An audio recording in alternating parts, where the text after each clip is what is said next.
Assalamualaikum warahmatullahi wabarakatuh, sahabat Islam semuanya. Kita sering melihat simbol-simbol penyembahan Dajjal atau simbol Illuminati menjadi landmark sebuah kota. Arsitektur bangunan seperti All Seeing Eye atau simbol mata satu yang mengawasi, ataupun simbol piramida, serta simbol tugu tunggal alias obelisk menjadi ikon yang menarik dari sebuah kota.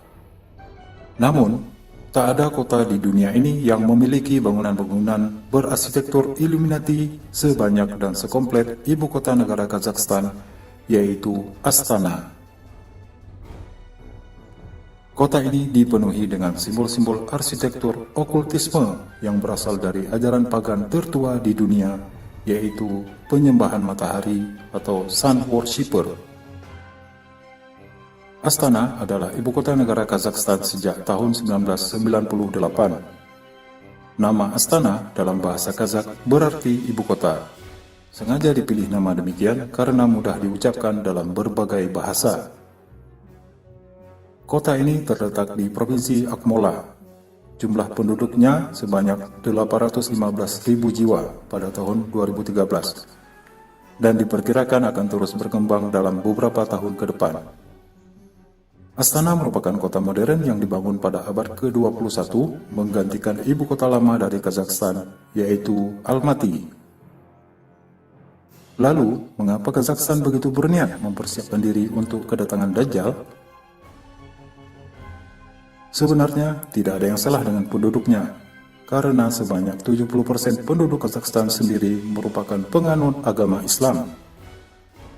Hanya satu orang saja yang menjadi konseptor pembangunan Kazakhstan dan juga kota Astana, yaitu sang presiden Nursultan Nazarbayev.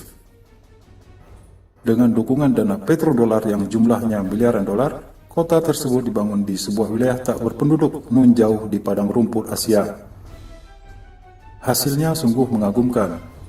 Sebuah ibu kota berdesain penyembah setan futuristik, ibu kota tatanan dunia baru. Mari kita jelajahi beberapa simbol okultisme yang menjadi landmark kota Astana ini. Piramida Perdamaian diciptakan oleh arsitek Inggris yang paling laris, Lord Norman Foster. Kehadiran piramida raksasa ini terasa aneh di tengah-tengah padang stepa Asia yang luas dan kosong. Bangunan ini memiliki makna penolakan kekerasan dan untuk menyatukan agama-agama di dunia. Norman Foster mengatakan bahwa bangunan itu tidak memiliki simbol agama tertentu untuk merangkul semua manusia tanpa memandang apa agama mereka. Padahal simbol-simbol yang ada di bangunan itu sangat syarat dengan ajaran okultisme di zaman Nabi Musa alaihissalam dan Nabi Sulaiman alaihissalam. Menurut Manly P. Hall dalam buku Secret Teachings of All Ages, para inisiator yakin bahwa bentuk piramida ini cocok digunakan, baik sebagai simbol ideal dari doktrin rahasia, dan juga sebagai wadah propaganda ajaran ini. Sebagaimana yang dinyatakan oleh Manly P. Hall, piramida adalah simbol utama yang mewakili misteri peradaban kuno. Bentuk piramida ini megah dalam kesederhanaannya, dan merupakan wujud kedekatan mereka dengan Tuhan. Para elit dunia saat ini merupakan pewaris dari ajaran pagan kuno, namun menggunakan piramida sebagai simbol kekuasaan mereka di dunia modern saat ini. Jika tidak, mengapa seluruh dunia berlomba-lomba membangun bangunan megah dengan karakter arsitektur seperti ini? Mengapa mereka tidak menonjolkan arsitektur berbasis kebudayaan lokal masing-masing saja? Nah, ketika masuk ke dalamnya, Anda akan melihat ruang opera yang luas. Kemudian Anda akan melihat tepat di atas gedung opera adalah ruang utama dari piramida. Seluruh pemimpin dunia akan berkumpul di sini, terlepas dari apapun agamanya, untuk menyatukan visi menyambut sebuah era baru. Plafon ruangan ini didekorasi menggunakan simbol matahari yang merupakan representasi dari Dewa Ra. Baytarek juga dirancang oleh arsitek Inggris terkemuka Sir Norman Foster. Monumen ini dimaksudkan untuk menggambarkan cerita rakyat tentang pohon kehidupan mistis dan burung ajaib kebahagiaan. Burung itu bernama Samruk yang meletakkan telurnya di celah antara dua cabang pohon poplar. Telur bola emas di puncak monumen mewakili sekali lagi matahari sebagai dewa tertinggi.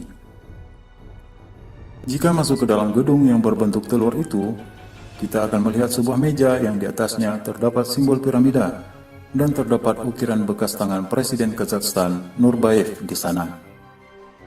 Di sebelah meja ini terdapat meja lain yang berbentuk bola dunia. Ini adalah bola dunia yang ditandatangani oleh perwakilan dari 17 denominasi agama yang ada di dunia.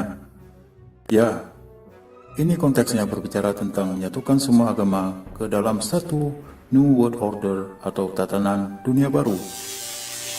Pilar Masonik. Ada 3 pilar di sini. 2 pilar sejajar berdekatan dan 1 diantaranya berada jauh di belakangnya. Apakah ada kemungkinan bahwa ini adalah simbol Masonik? Ya, tentu saja. Pilar emas kembar mewakili 2 pilar masonri bernama Boaz dan Jahil.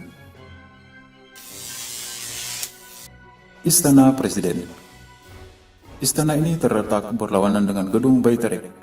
Dalam kepercayaan Mesir kuno, bentuk Bayterek mewakili simbol laki-laki, sedangkan bentuk kubah gemuk di atas Istana Presiden mewakili simbol perempuan. Sebagai salah satu anggota elit dunia, Presiden Kazakhstan seolah ingin menyatakan kontribusinya dalam pembentukan tatanan dunia baru. Ya, kota Astana merupakan bukti persembahan Presiden Nursultan Nazarbayev untuk menyambut datangnya Dajjal. Manly P. Hall menyatakan bahwa dunia harus ditata kembali. Agama adalah tahayul yang harus dihilangkan. Raja atau khalifah adalah orang-orang bodoh yang hanya menakuti rakyatnya.